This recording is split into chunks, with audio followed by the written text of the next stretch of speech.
Hello friends, this is Jeff again with Ability Lock and Key. I'm standing here at a 2014 Ford F-150. Customers lost all keys. We're going to make them a new key. They want a remote start. I don't think I have an OEM, but I might have an aftermarket option, so we'll check that in a minute. But first we got to figure out what our cuts are on this. So I'm going to lube this lock, knowing that he had a remote before, and this lock will probably not function very well without the lubrication. So we'll start with that, and we will pick this and see what kind of readings we get.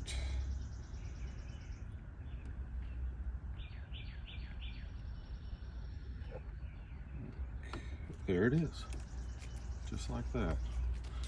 Okay, this will give me my first 6 cuts, and then we'll computer progress that to find out what the missing cuts are.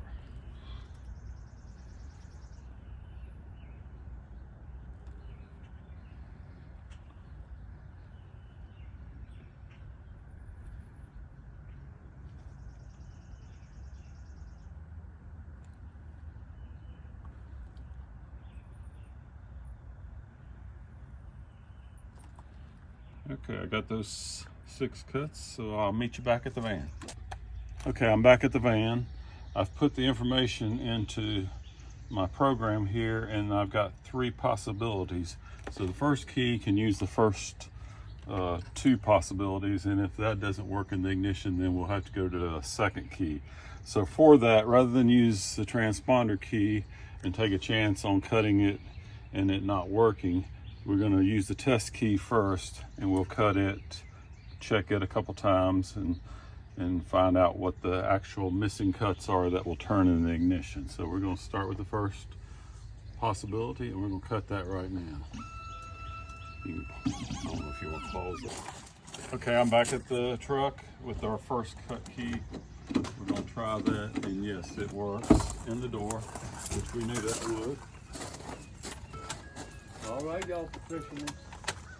It actually turned in the lock, but it's a little tight, so it's probably not the right progression, and I actually see a mark in the 7th position. So we will go look at our progressions and see what's deeper on the 7th position. So we'll go back to the van, we'll see you there. Okay, so I went back to the van, but as I looked at my progressions, the only possibility with the 7th cut being deeper was the second key. So I've cut that, and it does work. So we'll program it here in a moment. Okay, today I'm using my top-down programmer. I also asked it to look up the door code for this vehicle right here, and it actually retrieved it, so that's good. Customer did not have that, so we're able to give that to them. Now we're going to see if we can program the key first. Okay, we're going to go to immobilizer. Whoops. Immobilizer. And we're going to go to, first we'll check number of keys. That's a good way to find out if you're communicating. It says it's got 2 learned keys. So we'll hit OK, and we'll go to add a key. This procedure will not erase the existing keys. We've got our key on. It says to turn it on. This procedure will take 10 minutes. Do we want to continue? Yes, we want to continue.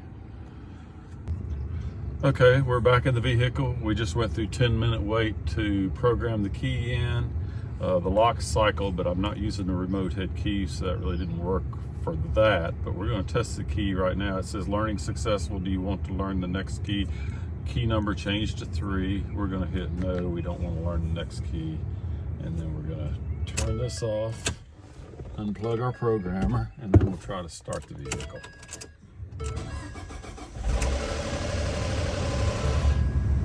Okay, didn't sound good at first, but it sounds a little better now. The vehicle is running.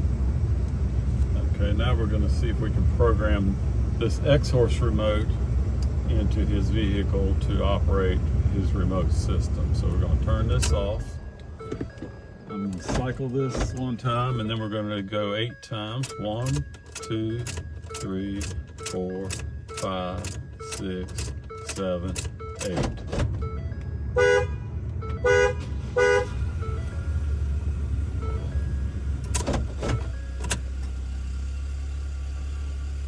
You would not believe what just happened. I am sitting here in his truck and the remote start started his vehicle, which looks to be, hold on, I'll tell you in a minute.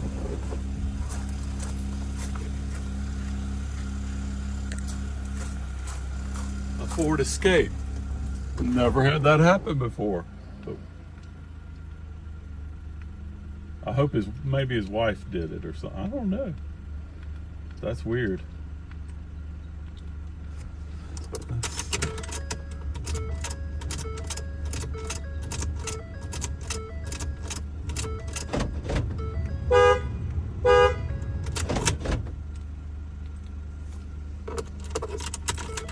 You gotta turn her car off, aren't you? I don't know how to. Okay, remember as we were programming the remote, trying to program the X-Horse remote, the Ford Escape beside us started. Well, actually his wife was inside, and it just coincidentally, she was starting it at the same time we were trying to program his remote. So it made it appear as though we'd done something to start her car. We did not. She did that from inside. It was just timing. Okay. Okay, so we tried to program the X-Horse remote. We could not get it to work. I had these remotes here, which is a standard Ford remote. Now he's got remote start on this truck, but obviously I don't have that feature on here. But these work. And he knew that. We told him, you know, we would do the best we could. We didn't know if we would have anything that would work or not, but at least he's got regular remote functions, and we were able to retrieve his door code. Appreciate y'all watching today. Remember, you can't change the past, so live for today and plan for tomorrow.